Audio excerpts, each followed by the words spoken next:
Muito bem, meus amigos, vamos lá. O nosso estudo de hoje, o Livro dos Espíritos, parte terceira da Lei Divina ou Natural. Nós estamos trabalhando no tema o bem e o mal, a partir da questão 639. Na anterior, só para lembrarmos, nós vimos aquela questão tão interessante para as nossas reflexões a respeito da culpa do selvagem cedendo ao instinto, se nutrindo de carne humana, né? Então, aqui a essência para nós é exatamente que o mal depende da vontade. Então, tanto mais culpado é o homem, quanto melhor sabe o que faz. Então, aqui a gente trabalhou em torno desse tema, né, sobre os comportamentos de grupos ainda primitivos dentro do desenvolvimento moral, dentro do desenvolvimento intelectual. Então, aquela passagem de Jesus que diz que a quem muito foi dado, muito será cobrado, ela se aplica de uma forma muito direta e muito efetiva dentro desse raciocínio. Aquele que mais compreende, maior tem responsabilidade. Na questão 138, começando então aqui o nosso estudo de hoje, Kardec pergunta: parece às vezes que o mal é uma consequência da força das coisas. Tal, por exemplo, a necessidade em que o homem se vê, em alguns casos, de destruir até mesmo o seu semelhante. Poder-se-á dizer que há, então, infração da lei de Deus?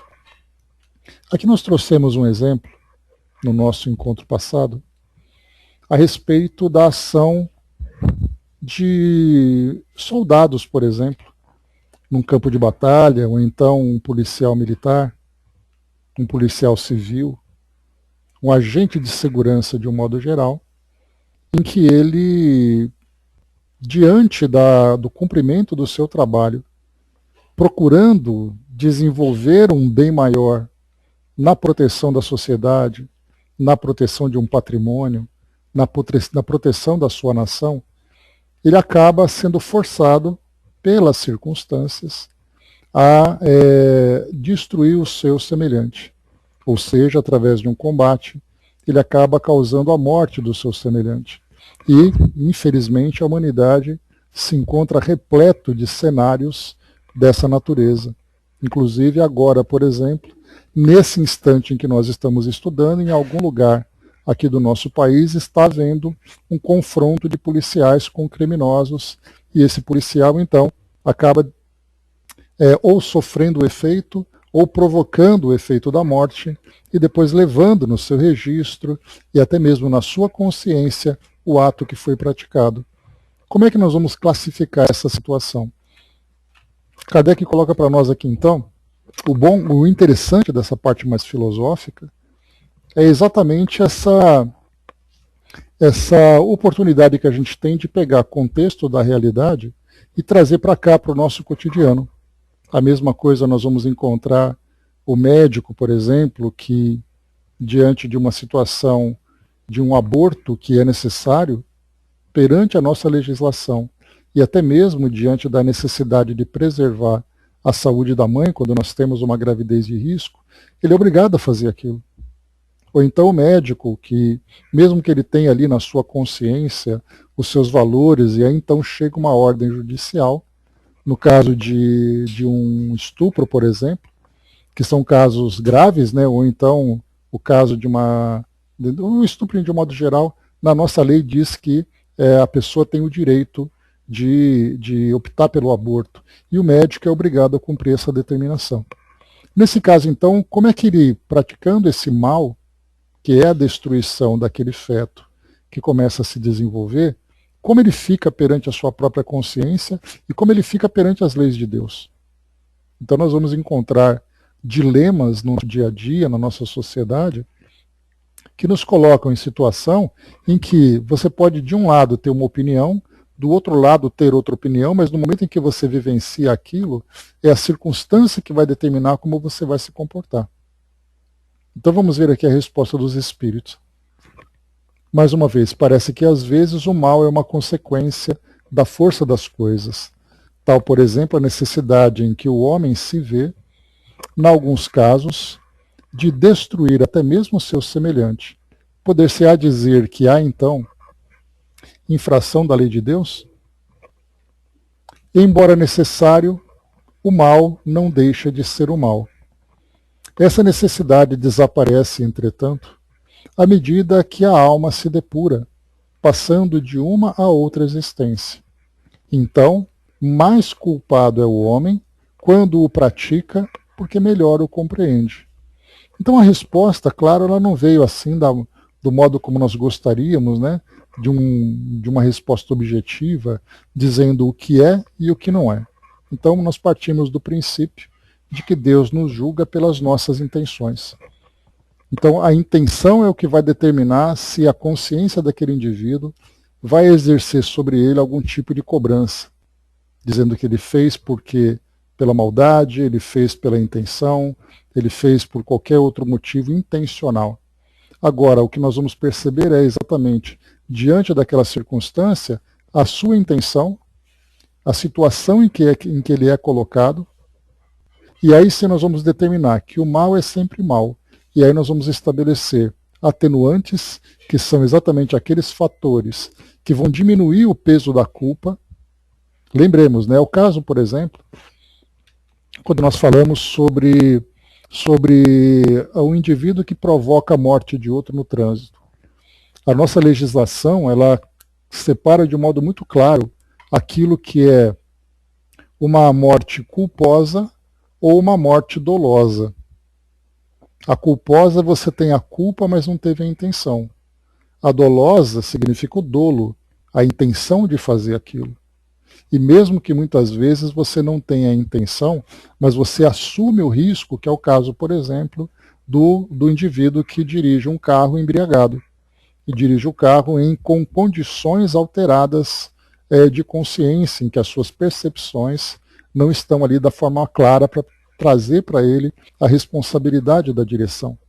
Então nós temos ali o caso em que você tem a morte culposa, você tem a morte dolosa e você tem aquela morte com dolo eventual.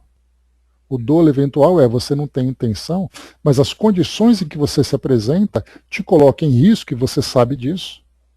E mesmo assim você assume esse risco, o risco acontece. Então nós vamos encontrar essa questão do dolo, essa questão da culpa, também nas situações do nosso cotidiano. Aquele médico, perante as leis morais, perante as leis divinas, que é obrigado a praticar um aborto, ele teve a culpa, mas ele não teve a intenção. Isso se torna para ele um atenuante. Porém, aquele outro médico que tem uma clínica de aborto e ele faz isso deliberadamente, então ele tem o dolo, ele tem a intenção de fazer.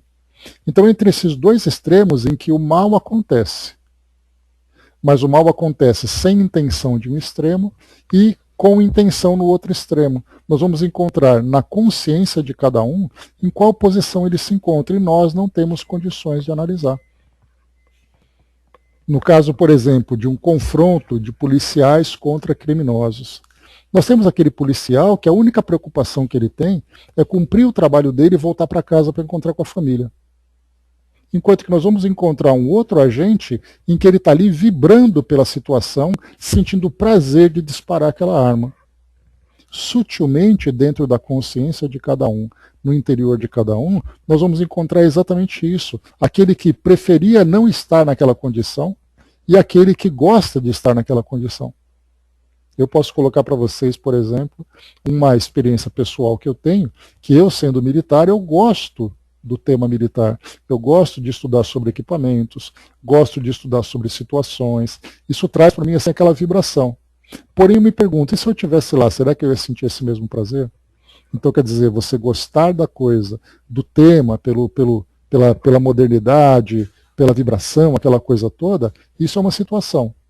Agora, quando você é obrigado a cumprir aquele dever, e na hora de você praticar aquele ato, como é que eu me comportaria? Eu espero, sinceramente, que eu não tenha desejo de colocar isso em prática. Eu me recordo de um documentário que fala sobre a Força Aérea Brasileira, né, a mesma coisa, Dudu, aquela vibração, né? Então, quer dizer, você sente aquela adrenalina de fazer as coisas, né, pelo prazer, mas você vê ali a inocência daquela prática.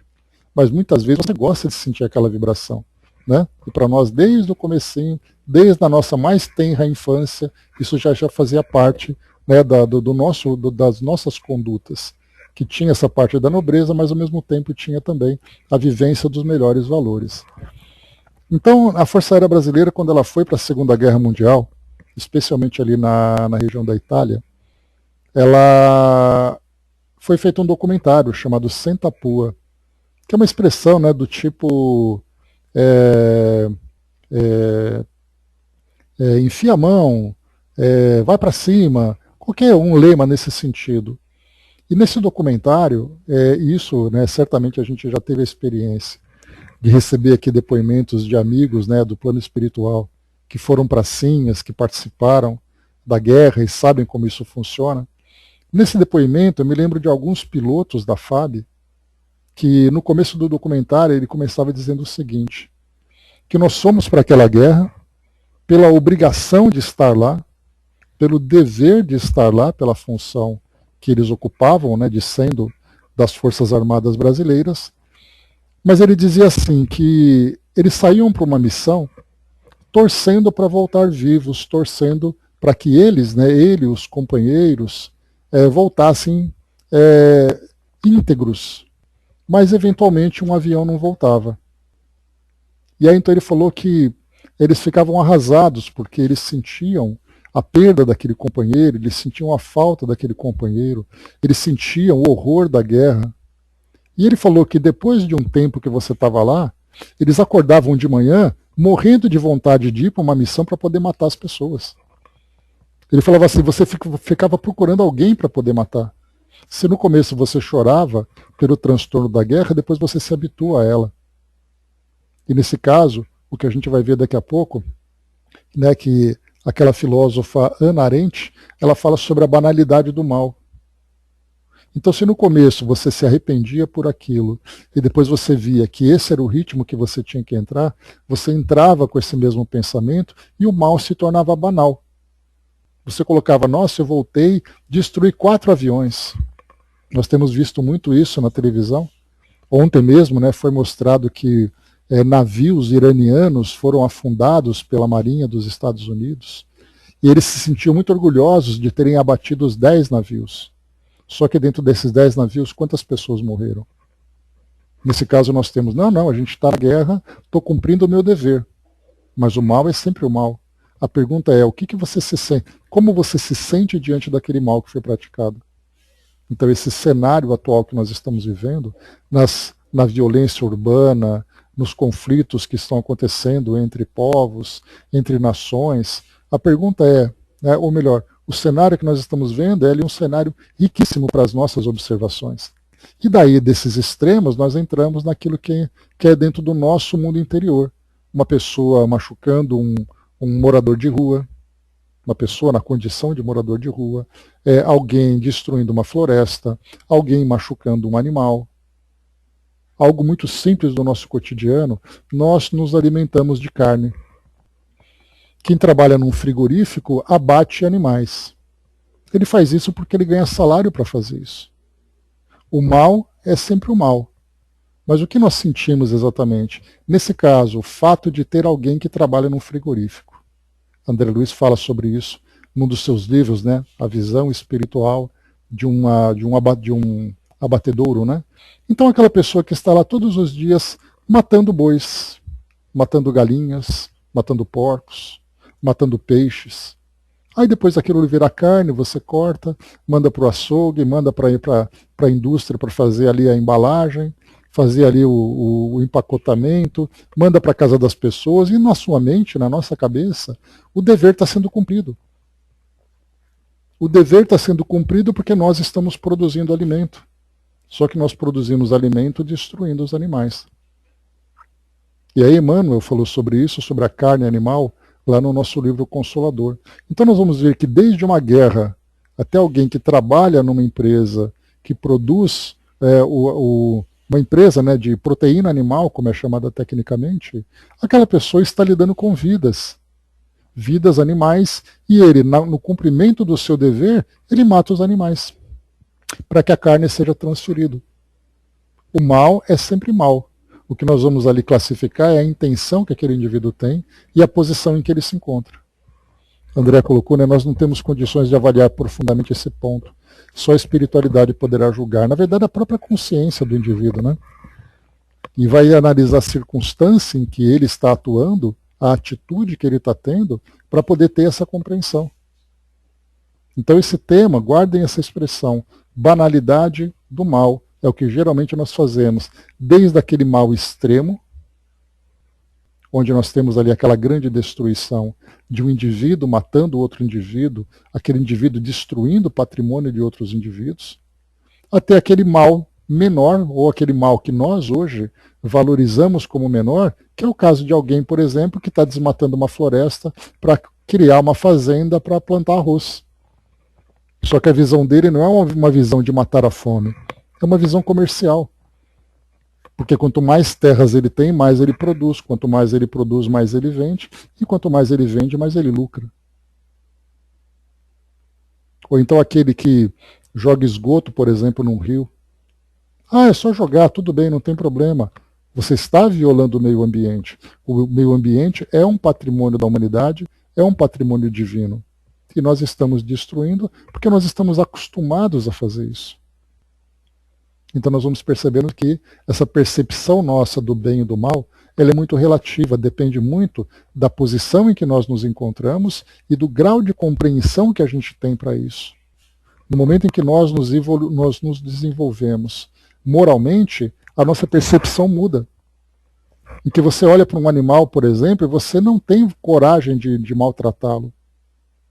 No caso, por exemplo, de um animal doméstico que se encontra numa rua, que se encontra, que a gente vê, por exemplo, essas crueldades que acontecem. Você não se vê fazendo mal para aquele animal, mas outras pessoas não se importam em fazer o mal para aquele animal. Hoje nós temos, por exemplo, a polícia, um departamento da Polícia Militar aqui de São Paulo, que é a Polícia Ambiental, que ela é chamada muitas vezes para atender animais, assim como organizações não governamentais, para atender animais que estão presos em casa, sofrendo crueldade, falta de alimento, local inadequado, exposição às intempéries do tempo. E pessoas que simplesmente não se importam com isso. Aí nós vemos então que essa percepção do mal depende muito da posição e do grau de evolução em que alguém está. André colocou, né, Arendt foi uma filósofa política alemã de origem judaica, uma das mais influentes do século XX, notabilizou-se por suas reflexões sobre totalitarismo e pela criação da concepção da banalidade do mal. Eu vou ler para vocês aqui agora, André, um trechinho dessa experiência dela, falando sobre a banalidade do mal, exatamente porque a próxima questão traz isso para nós. Tá? Eu tinha separado aqui, depois a Jerusa também separou um videozinho para a gente poder ver, a gente coloca lá no nosso grupo para poder acompanhar, tá bom? Pois é, não consigo nem imaginar uma pessoa assim. Tem, na frente da minha casa, tinha aqui uma cachorra, que ela já desencarnou, e o dono não se importava com ela. Ela estava magra, cheia de vermes, né, na pele e tudo mais. Minha mãe levava, cuidava, quer dizer, minha mãe atravessava a rua para levar todo dia comida para ela, porque a cachorra estava com as costelas aparecendo. E aí então a gente vê essa situação. Moradores de rua, crianças abandonadas. Quer dizer, a banalidade do mal, muitas vezes ela se reflete pela indiferença. E nós veremos aqui, você não fazer o mal é o suficiente? Nós veremos a resposta dos espíritos a respeito da importância de nós fazermos o bem. Vamos em frente. Temas reflexivos, né, temas importantes para nós, para a gente poder perceber como isso faz parte diretamente do nosso cotidiano, da forma como nós estamos vivendo hoje. Vamos avançando, vamos lá.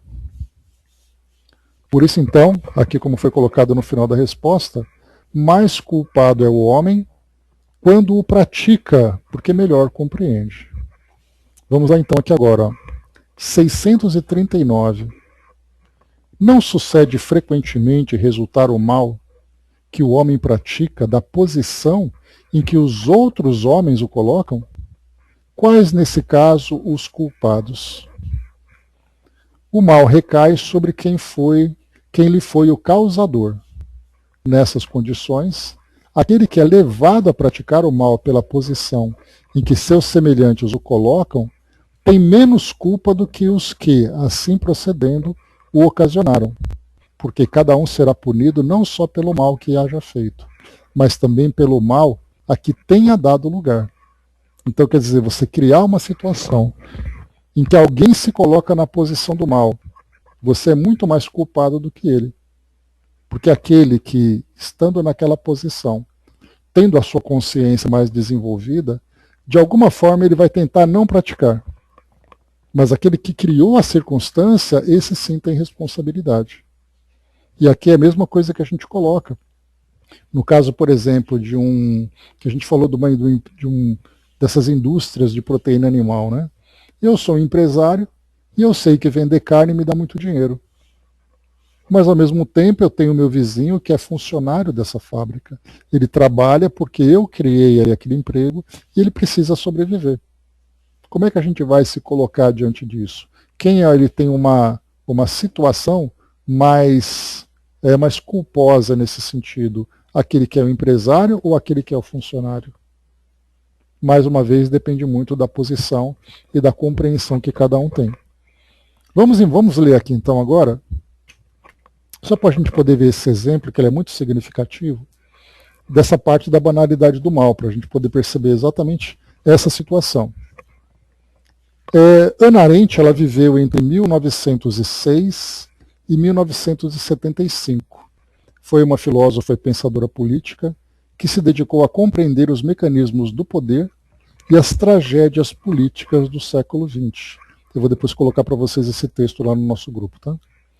Entre suas contribuições mais conhecidas está o conceito da banalidade do mal, formulado a partir da análise do julgamento de Adolf Eichmann, um dos responsáveis pela organização logística do extermínio de judeus durante o regime nazista. Deixa eu só apertar aqui. Em 1961, a gente lembra, né, a Segunda Guerra Mundial ela terminou em 1945. Né, portanto, nós temos ali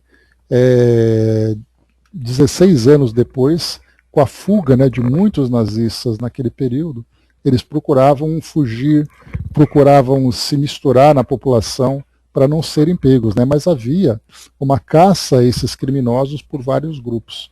Então, Eichmann foi capturado 16 anos depois, em 1961, e foi levado a julgamento em Jerusalém, acusados de crime contra o povo judeu e contra a humanidade.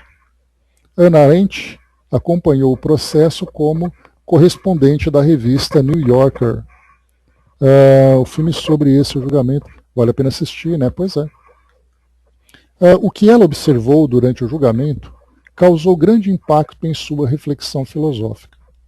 Diferentemente da imagem que muitos imaginavam, de um monstro cruel ou de um fanático movido pelo ódio intenso, Eichmann parecia um homem comum, um burocrata meticuloso que afirmava ter apenas cumprido ordens dentro da estrutura administrativa do regime nazista. Essa constatação levou a Arendt a desenvolver uma interpretação provocadora. O mal, em certos contextos históricos, pode não se manifestar como fruto de uma perversidade extraordinária, mas como resultado da ausência de pensamento crítico e de responsabilidade moral. Eichmann demonstrava pouca capacidade de refletir sobre as consequências humanas de seus atos. Seu comportamento revelava uma espécie de vazio moral, no qual a obediência às regras e a eficiência administrativas substituíam qualquer julgamento ético. Foi a partir dessa análise que Arendt formulou a expressão banalidade do mal. Com ela, buscava mostrar que atos extremamente cruéis podem ser cometidos por pessoas aparentemente normais, quando estas deixam de pensar por si mesmas e passam a agir apenas como executoras de ordens ou normas de um sistema. Nesse cenário, o mal não aparece necessariamente como algo grandioso ou demoníaco, mas como algo cotidiano, burocrático e aparentemente rotineiro. Então, tudo aquilo que a gente conversou, bom dia, dona Miriam, tudo aquilo que a gente conversou, dos exemplos, né, das indústrias, do desmatamento, da forma como nós lidamos na vida social, nós temos ali esses diversos graus, em que, mais uma vez, o mal não aparece necessariamente como algo grandioso ou demoníaco, mas como algo cotidiano, burocrático e aparentemente rotineiro. Né? Então aqui a gente vê claramente esse detalhe. André colocou, né, a pessoa transfere a culpa, né, porque ela faz por obrigação. Continuando, vamos lá. A ideia não significava de forma alguma que os crimes de Eichmann fossem menos graves ou que ele fosse inocente. Ao contrário, Arendt enfatizava que ele era plenamente responsável por suas ações. O que sua análise revelava era algo ainda mais inquietante: a possibilidade de que indivíduos comuns, inseridos em estruturas autoritárias, possam participar de grandes atrocidades sem necessariamente se perceberem como agentes do mal. Assim, a banalidade do mal. Só um instantinho. Assim, a banalidade do mal surge quando o pensamento moral é substituído pela obediência automática. Quando as pessoas deixam de refletir sobre o significado de seus atos e passam a agir apenas para cumprir funções, ordens ou expectativas do sistema, abre-se espaço para que injustiças profundas sejam praticadas como se fossem simples tarefas administrativas. A reflexão de Hannah Arendt tornou-se um alerta duradouro sobre a fragilidade da consciência moral nas sociedades modernas. Ela lembra que a responsabilidade ética não pode ser delegada a instituições, governos ou hierarquias. Cada indivíduo precisa manter viva a capacidade de pensar e julgar e questionar. Somente assim é possível impedir que o mal se torne algo banal, refletido e aceito no cotidiano das estruturas sociais e políticas. O que ele está colocando aqui no final, nesse texto, é exatamente a questão da diferença que nós já vimos anteriormente sobre a diferença entre moral e ética. Moral é aquilo que você aprende no seu cotidiano de acordo com as tradições, de acordo com a cultura, de acordo com os hábitos de um determinado ambiente, de uma determinada sociedade. Já ética é a sua capacidade de julgar o seu ato dentro daquela sociedade. Então, enquanto moral é a prática, a ética é teoria, é reflexão, é filosofia. Quando você tem uma ética muito limitada pelos valores pouco desenvolvidos que você tem, você não é capaz de fazer essa análise se você está fazendo o bem ou o mal. Lembre que eu comentei com vocês certa vez, a gente falava sobre isso, e nós comentamos até no livro O Consolador, estudando uma circunstância assim, uma região no sul do Brasil, em que nós tínhamos fazendas de plantação de fumo, de tabaco, de plantas de tabaco, né?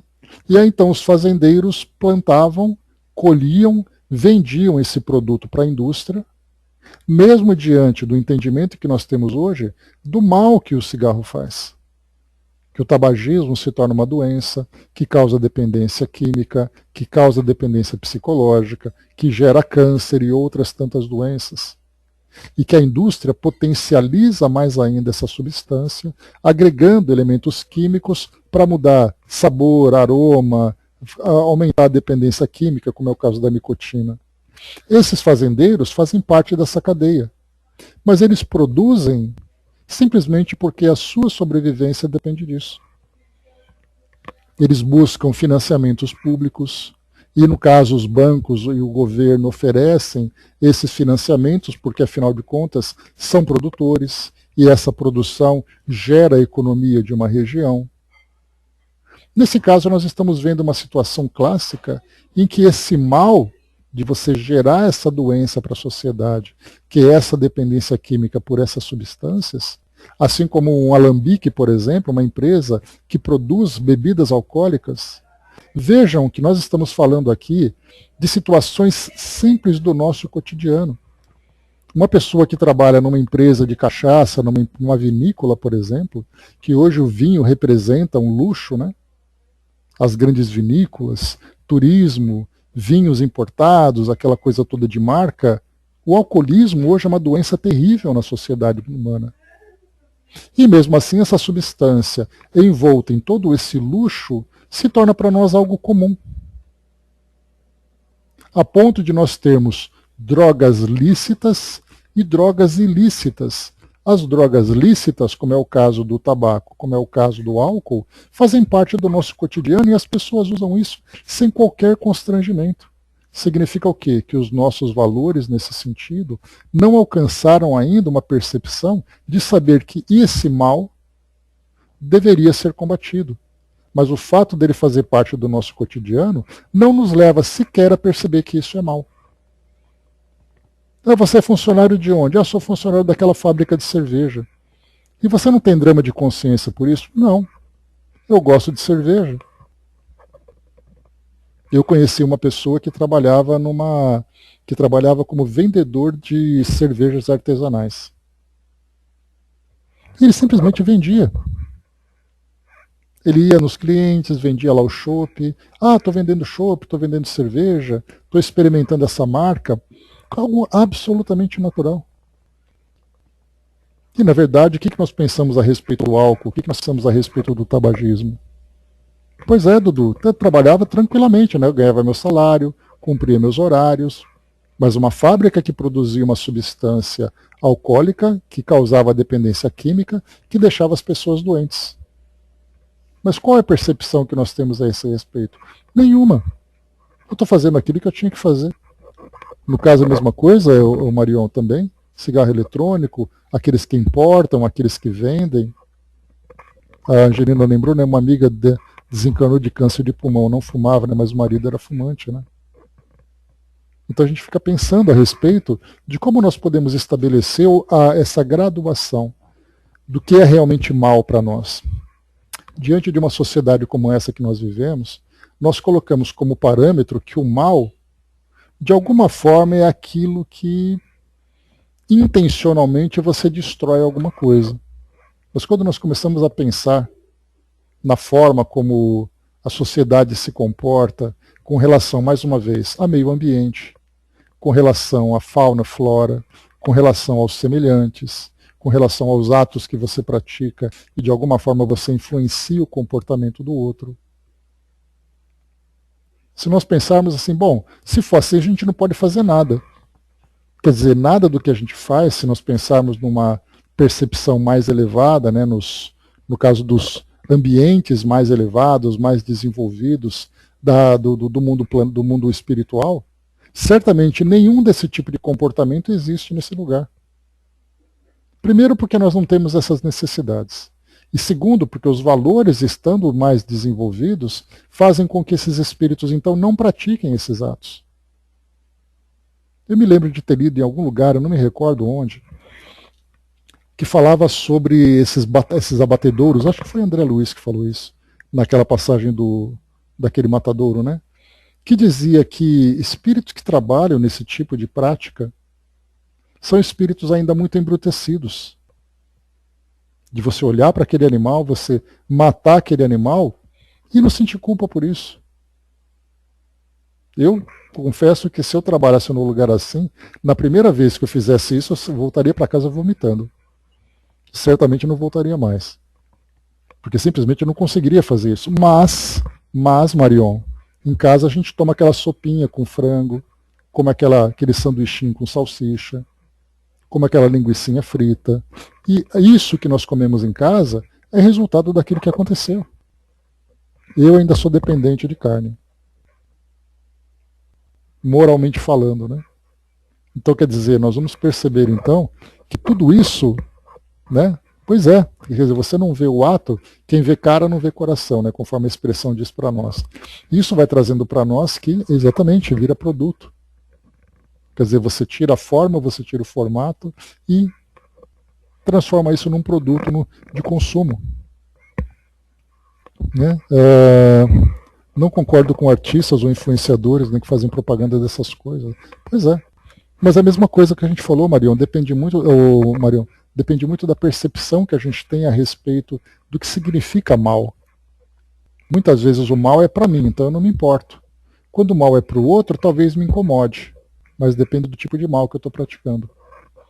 Vejam então, meus amigos, só para a gente poder ter essa ideia, né, lendo esse texto para vocês e trazendo todas essas circunstâncias, como a nossa visão ainda é ofuscada ainda pela nossa visão materialista da vida. Algo que para nós é comum, algo que para nós é natural. Nós saímos recentemente do carnaval. Tudo aquilo que é produzido para alimentar aquela festa, diante de todas essas questões que a gente está falando, de moral, comportamento, doenças, dependências químicas, vícios que são alimentados, comportamentos sensualistas. O carnaval hoje, desse modo mais popular, ou populacho, né, que a gente poderia dizer, ele gira em torno disso, gira em torno exatamente das sensações que as pessoas vivem. E ali nós temos empresas, artistas, produtores, organizadores, tudo em nome da alegria, tudo em nome da festa. Então a percepção do mal, enquanto nós falamos da guerra, com bombas caindo, com pessoas matando pessoas, quando nós voltamos para o nosso cotidiano, o mal está presente. Só que é um mal que nós ainda não classificamos. Exatamente por não termos ainda essa sensibilidade, essa percepção moral para poder notar tudo isso. Ou seja, a ética que nós temos é uma ética que está em desenvolvimento, que permite que nós façamos uma análise, um julgamento daquilo que realmente é mal. Mas muitas vezes não temos a sensibilidade e a percepção para perceber o mal embutido nas questões do nosso cotidiano, do nosso dia a dia. É para fervilhar nossa cabeça isso, né? Para perceber que nós estamos praticando, que nós estamos envolvidos, que nós fazemos, muitas vezes até cultivamos esse tipo de prática, e nós sequer percebemos que isso faz parte daquilo que precisa ser combatido dentro de nós. Mas aí gradualmente a gente vai passando por essas transformações. Já que, né, o espírita, o verdadeiro espírita, é aquele que se esforça para conter as más inclinações. É aquele que tem aquele esforço, aquela vontade moral de transformar. Então nós vamos, pois é, Marli, o despertar da consciência causa isso em nós, né? O que a gente vai escolher do que eu consigo e do que eu não consigo fazer? Porque antes eu não sabia o que fazer. Eu não sei o que é certo e não sei o que é errado. No momento em que eu passo a saber isso, ter essa capacidade de discernimento, nós começamos a julgar então o que eu consigo e o que eu não consigo fazer. Mas o mal em si, ele já está percebido, ele já foi reconhecido. Agora cabe a nós, então, escolher aquilo que conseguimos vencer de acordo com as nossas condições. Vamos avançando um pouco mais? E as desculpas são das mais variadas, né? Não tenhamos dúvida disso. Né? Continuo comendo minha rabada, filezinho, né? Pois é, tá vendo? A gente vai se alimentando. E você sabe, Dudu, bom dia, Sandra. Nesse sentido, eu me lembro que, não sei se eu comentei com vocês já, mas vale a pena ouvir de novo, né? Então eu me lembro que aqui em casa eu tinha tomado essa decisão. Eu falei, eu não quero mais comer carne. Vou passar a me alimentar da refeição vegetariana, que ela é saborosa, que ela é gostosa. E tomei essa decisão. Só que o hábito aqui em casa de fazer aqui o nosso alimento e tudo mais, inclui carne em todas as nossas dietas. E aí eu comecei a perceber que eu passaria a destoar, porque eu teria que fazer uma refeição especial para mim, enquanto o resto da família comia essa alimentação normal, incluindo carne. Aí eu tive que tomar uma decisão, ou eu vou criar esse transtorno de forçar as pessoas a fazerem 2 refeições, ou eu volto e continuo comendo o que todo mundo come. Nesse caso, então eu falei, bom, não vou criar esse transtorno, né? Deixa rolar, quem sabe na próxima encarnação eu resolvo isso.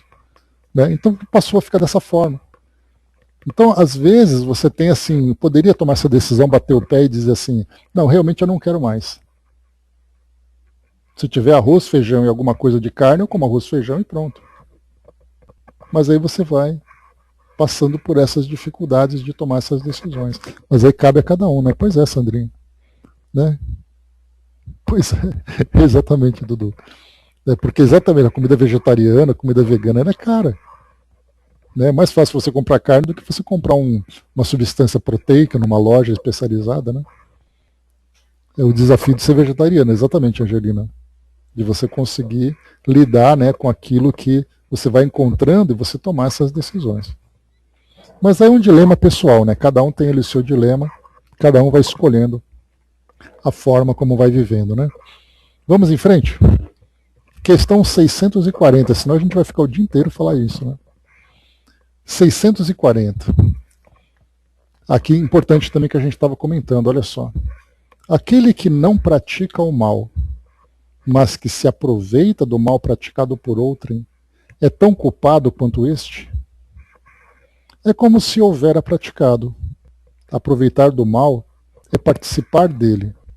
Talvez não fosse capaz de praticá-lo, mas desde que, achando-o feito, dele tira partido, é que o prova, é que o teria praticado se pudesse ou se ousara.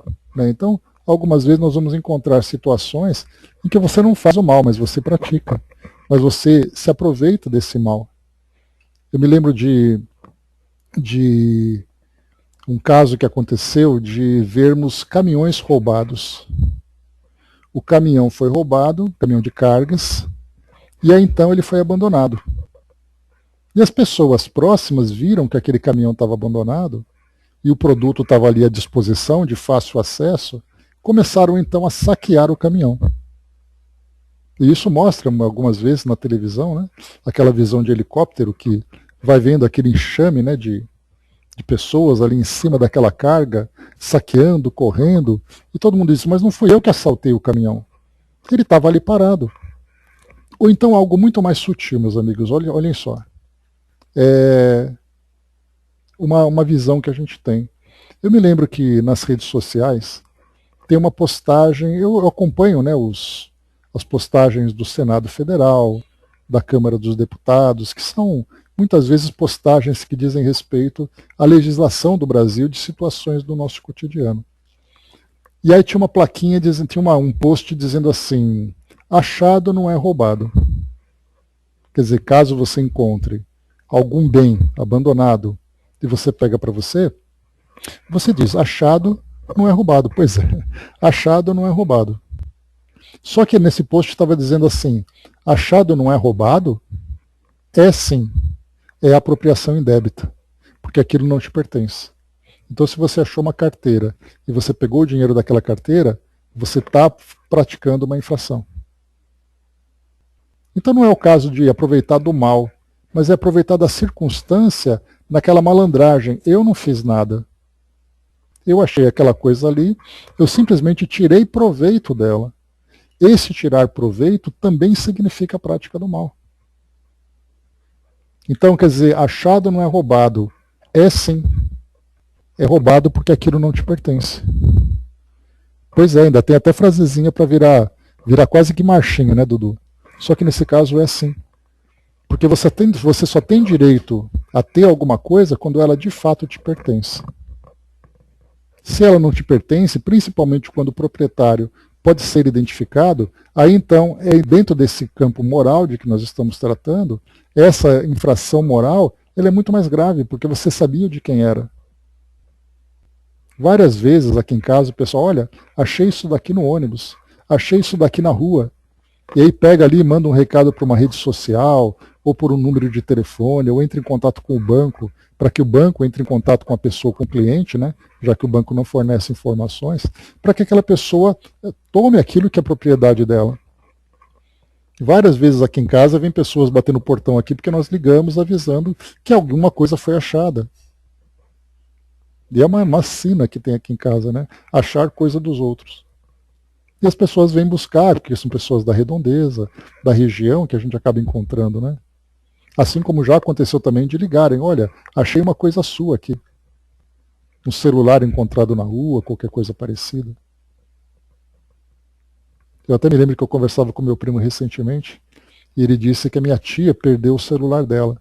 porque ela estava saindo do carro, né, saindo de carro da garagem, estava falando ao celular, colocou o celular em cima do capô do carro e o carro saiu, ela esqueceu e o celular caiu na rua. Aí então ele pegou e falou, bom, vamos ver onde está esse celular, né?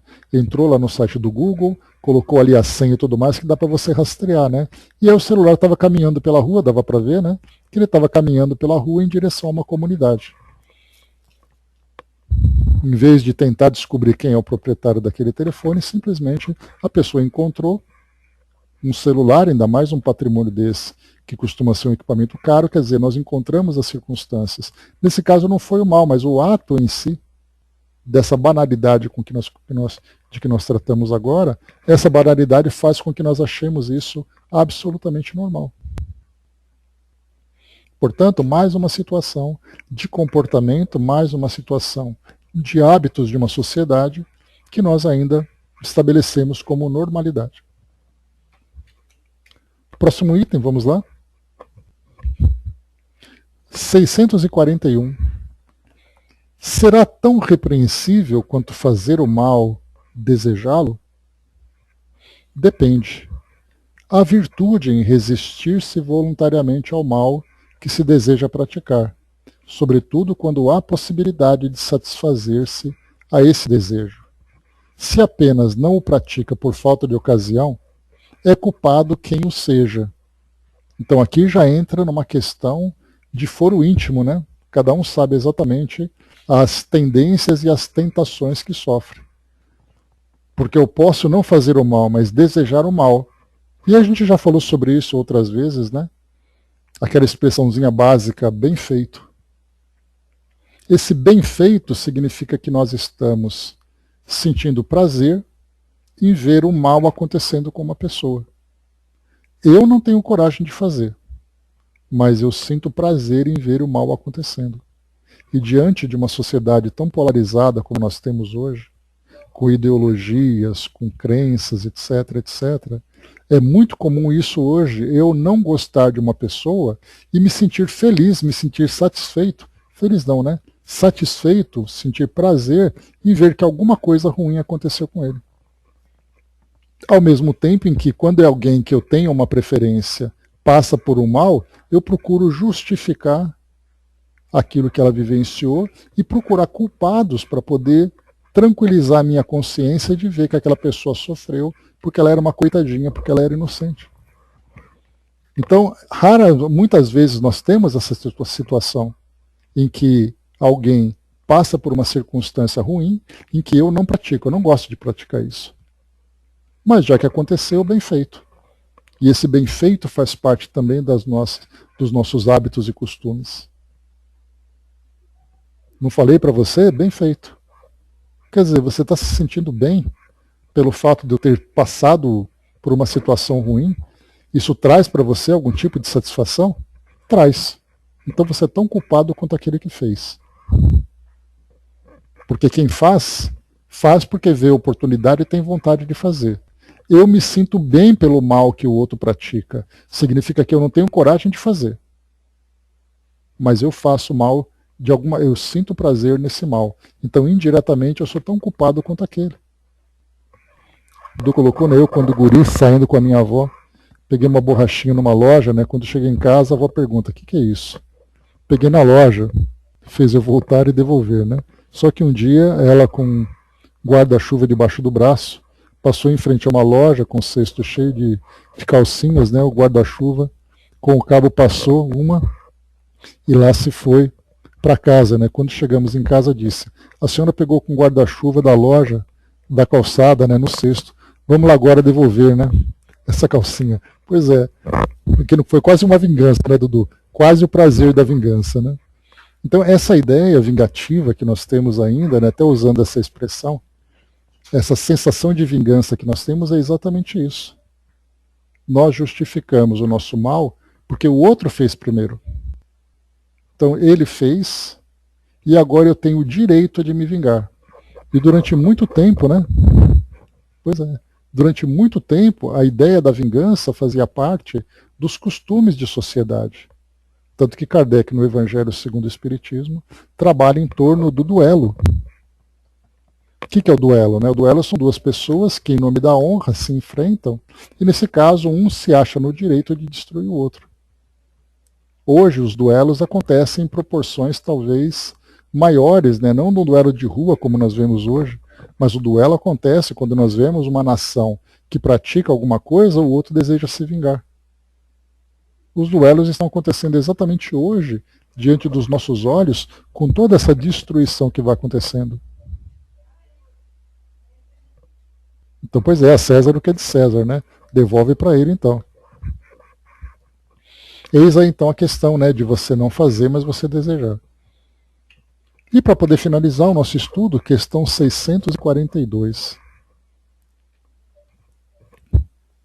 Para agradar a Deus e assegurar a sua posição futura, bastará que o homem não pratique o mal? Não. Cumpre-lhe fazer o bem no limite de suas forças, porquanto responderá por todo mal que haja resultado de não haver praticado o bem. Aí essa visão aqui, ela é bastante comum no nosso dia a dia, né? Olha, eu vivo a minha vida na minha, eu não tenho preocupação, eu não quero nem saber. Não é problema meu. E muitas vezes não é um problema seu mesmo, né? Mas quantas situações aparecem em que nós poderíamos nos envolver no problema para poder ajudar na sua solução e nós optamos em não fazer nada. Então, quer dizer, o bem, o crescimento espiritual, a melhor condição que o espírito almeja, ele não vem apenas no fato dele não praticar o mal. A sua contabilidade ela pode ficar simplesmente zerada, né? Porque você tem 3 condições na contabilidade. Ou você está devedor, ou o seu caixa é zero, ou você está credor. Quer dizer, ou você tem recurso sobrando, ou você está devendo recurso, ou você simplesmente está zerado. Na nossa vida cotidiana acontece dessa mesma forma. Só que no caso da evolução espiritual, ela não basta que você não pratique o mal, que você não tenha débitos, também não basta que o seu caixa esteja zerado. Há a necessidade de você fazer um investimento para o seu crescimento espiritual. E esse investimento é um investimento moral. E ele só se dá através das ações que nós praticamos, do bem que nós realizamos, do esforço que nós, dentro das nossas possibilidades, do esforço que nós investimos para essa transformação no ambiente onde nós estamos. Então essa visão de que nós temos, né, uma sociedade que nós temos hoje, primeiro é uma sociedade muito competitiva.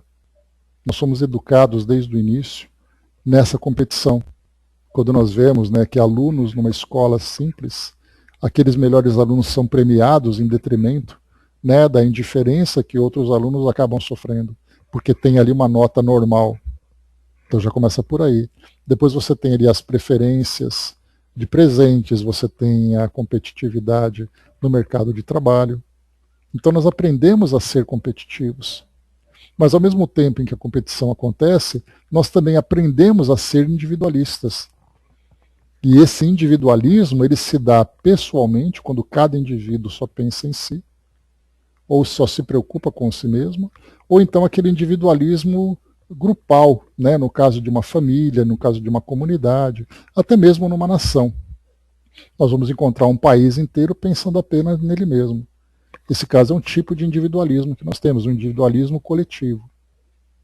Pode parecer meio contraditório, mas pensemos nesse sentido. Então, essa competitividade faz com que nós também nos tornemos mais individualistas. E nesse individualismo, nós passamos a cultivar a indiferença com o nosso semelhante, com as circunstâncias que nós encontramos.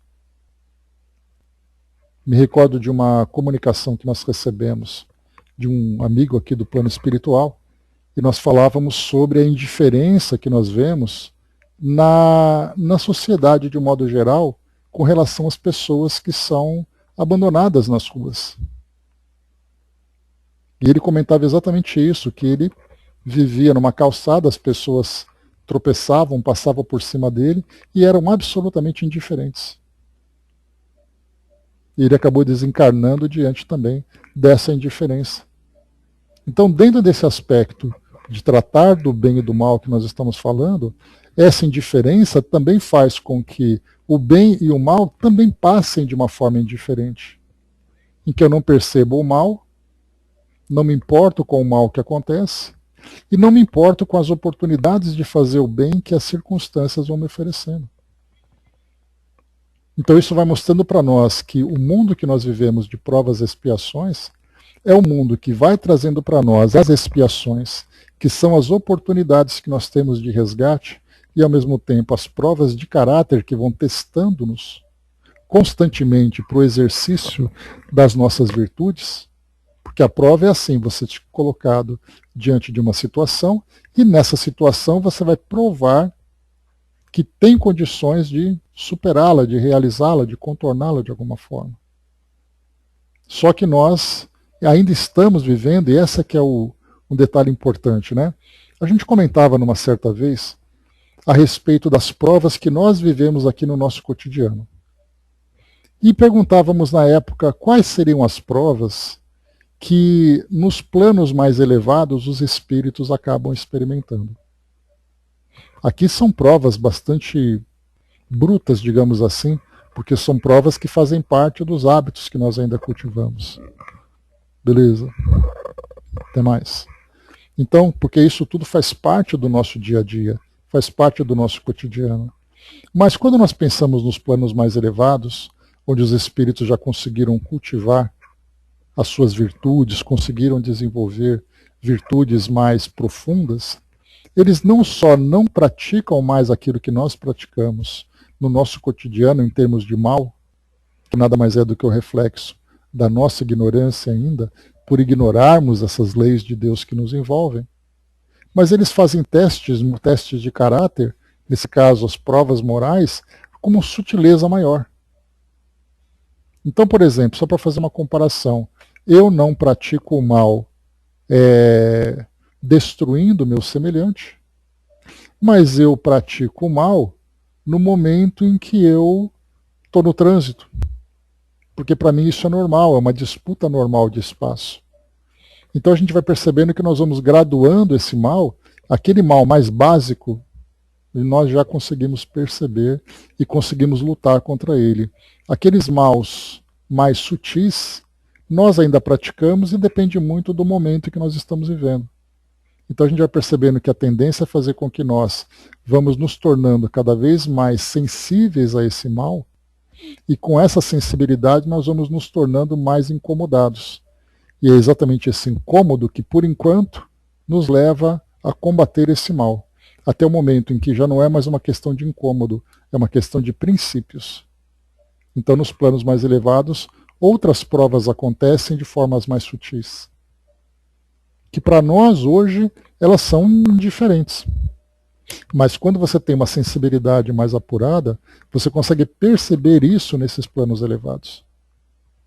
Porque aquilo que nós vivemos no nosso cotidiano já foi absolutamente superado. E é isso que faz com que o espírito se eleve nessa graduação espiritual. Quando nós pegamos o livro Céu e Inferno e vemos ali, por exemplo, os espíritos felizes, os espíritos em condições medianas, os criminosos arrependidos, Kardec colocou essa graduação para mostrar que esses espíritos felizes são felizes por quê? Porque eles conseguiram superar aquilo que o nosso mundo oferece em termos de provas de caráter. Agora eles ascendem a um ambiente mais elevado, e nesse ambiente mais elevado novas provas virão. Mas são provas muito mais sensíveis do que aquelas que a gente fazia agora. Então é assim que acontece essa elevação espiritual. Não é por uma questão de promoção porque você tem uma indicação. São as superações, né, a superação do mal que nós vamos alcançando nos seus mais variados graus. Quanto mais a gente percebe e mais a gente tem força moral para resistir, maior é a ascensão que a gente vai alcançando. Interessante a gente ver isso, né? A André lembrou aqui, né? Me lembro de 2 balinhas que furtei nas lojas americanas. Comi e fiquei feliz na hora, né? Mas depois entrei em profunda reflexão. Apesar de tão pequena, né? Não lembro, né? Me lembro até hoje, né? Pois é. Quantas e quantas situações nós vamos vivenciando. E algumas marcam as nossas consciências, né? Então a gente vai percebendo que a elevação espiritual é quando o espírito fica bom, E o que significa o espírito ficar bom? Quando ele tem capacidade de não apenas resistir ao mal, mas ele tem uma força moral para praticar o bem também. E quanto maior é o esforço, maior o bem que ele realiza, maior é a ascensão que ele alcança. Então é isso, meus amigos, fechando por aqui o nosso estudo de hoje. Terminamos aqui então a questão 642, né, trazendo para nós aqui então que fazendo o bem, quer dizer, não é somente não praticar o mal, é fazer o bem no limite das forças, porque o mal que pode acontecer pela nossa indiferença também é parte da nossa responsabilidade. Não dá para a gente dizer, mas não foi culpa minha. Eu não fiz nada, quer dizer, você não fez nada, não apenas do mal, mas você também não fez nada para evitar que o mal acontecesse. Então a nossa sociedade hoje vai trazendo todas essas circunstâncias para nos ajudar a despertar a nossa consciência e também trabalhar pelo nosso aprimoramento. Então é isso, gente. Fechando por aqui o nosso estudo de hoje. Nós estamos na 642 e vai até a 646. Então provavelmente no nosso próximo encontro a gente já encerra esse tema do bem e do mal. E depois eu vou dar uma olhadinha aqui no livro A Gênese, que tem um capítulo especialmente dedicado a isso. Então eu vou ver se a gente conseguiu alcançar aqui o objetivo, compreendendo essas lições. Se por acaso não tiver algo a mais para acrescentar, a gente dá uma chegadinha lá na Gênese também para poder reforçar essas nossas reflexões. Tá bom? Então, acha que não o que, Andréia? Que não é a mesma coisa? Me explique. Será que não? Vamos ver, né? São 4 questões, a gente conseguiu passar umas 4 agora também, né? Então, de repente a gente consegue, né? Mas eu vou ver depois o céu e o inferno e eu falo para vocês. Tá bom? Então, fechando por aqui o nosso estudo de hoje, pessoal.